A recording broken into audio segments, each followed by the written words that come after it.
guys, ready na ang group papuntang Turtle Cove Beach. At nandito na kami sa sasakyan at marami kami nakikita mga bangin, dagat na minsan nakaka-nervous din tingnan dahil nasa second floor kami.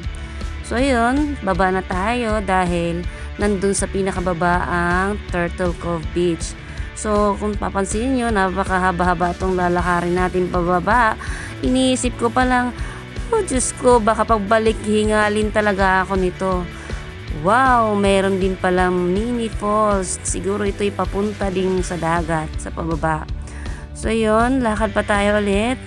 Ay, napapagod na ako dahil meron din akong bit-bit.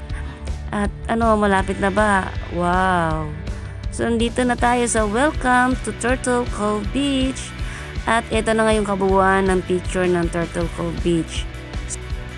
So ayun nga, kung nakikita niyo yung paligid, napakalinis. At marami din mga Pilipino dito na nagbabanding-banding. At syempre maraming pwedeng papwestuhan at libre lang to kahit saan ka pumesto. So walang entrance. So maraming kaming dalang pagkain.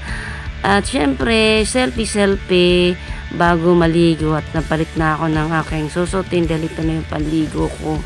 Parang beach na beach talagang aking polo. So yun, samahan niyo ako maglakad-lakad at kailangan maging maingat din ako maglakad dito dahil ang ibang mga bato ay matatalim. So, mahirap nang magkasugat pa.